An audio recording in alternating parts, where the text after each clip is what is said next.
तो अब अगर किसी के कोई क्वेश्चन है तो यू कैन प्लीज आस्क, तो हम एडजस्टमेंट कर सकते हैं। वैसे तो आज का सेशन इतना ज़्यादा टफ नहीं था, लेकिन इम्पोर्टेंट था।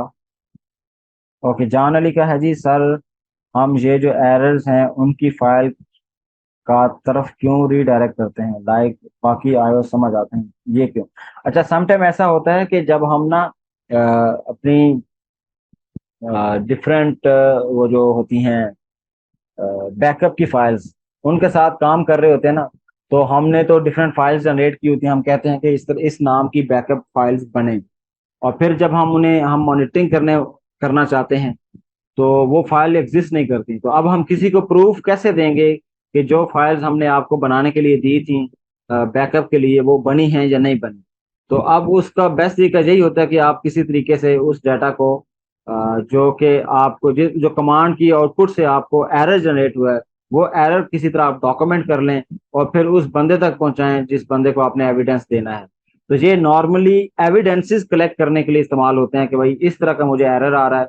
या समटाइम अक्सर होता है ना, जब आप लर्निंग कर रहे होते हैं तो आप कोई कमांड एग्जीक्यूट करते हैं, लेकिन उसका एरर आता है, लेकिन उस कमांड को एग्जीक्यूट करने में एरर आता है।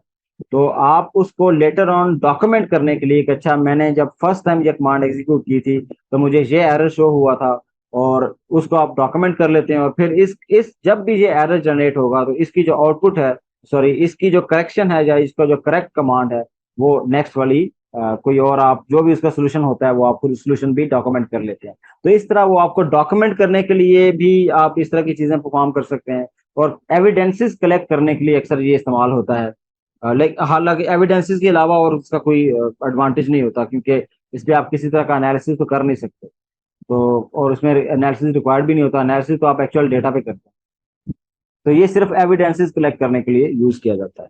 या अगर आपको डॉक्यूमेंट, आपका पर्पस डॉक्यूमेंटेशन करना है और कमांड एग्जीक्यूट करने के बाद आप अपनी आउटपुट जो है वो भी डॉक्यूमेंट का हिस्सा बनाना चाहते हैं, तो फिर आप ये यूज कर सकते हैं।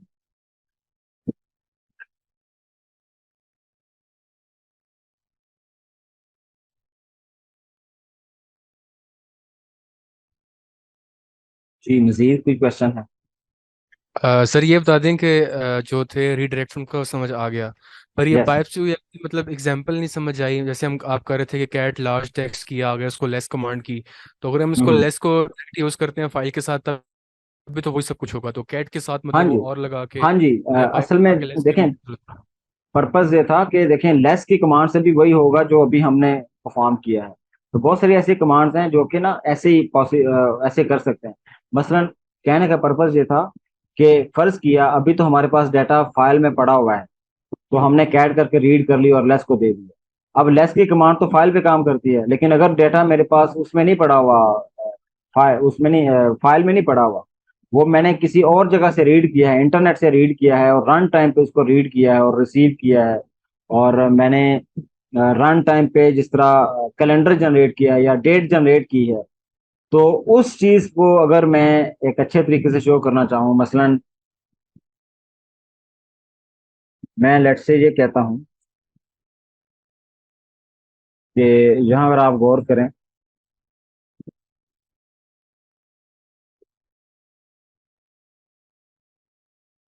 कि आपने जैसा देखा ना कैल, ये कैल कैलेंडर है। ओके, अगर हम -3 एंटर करते हैं तो ये इस तरह शो करता है, और अगर हम लेट से कोई ईयर शो करते हैं तो ये इस तरह का डेटा आ जाता है।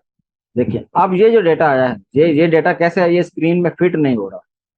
ठीक है, लेकिन इसको स्क्रीन को फिट करने के लिए आप लेस लगा सकते हैं। क्या आप इसके पीछे लिख सकते हैं कि लेस कैल 3? ऐसा तो नहीं कर सकते। तो ये तो कहेगा नहीं जी, ये कैल की कमांड ऐसे तो नहीं कर सकते। तो ये स्क्रीन में फिट कैसे करें? तो ये फिट करने के लिए तो हम फिर क्या करते हैं कि अच्छा, डाटा अब फाइल में नहीं पड़ा हुआ, इसका मतलब है कि ये अक्सर पाइपिंग उस टाइम इस्तेमाल करते हैं जब आप डेटा ऑन द फ्लाई पे काम करते हैं। तो मैं ऐसे कहता हूँ कि कैलकुलस ये कैलेंडर जनरेट करो, लेकिन इस डेटा को ऑन द फ्लाई लेस को दे दो ताकि ये हमारे लिए डेटा को प्रॉपर वे में एडजस्ट करे। तो आप यहाँ देखें, ये इसने डेटा को बड़े अच्छे तरीके से प्रेजेंट कर दिया। तो पर्पस क्या था?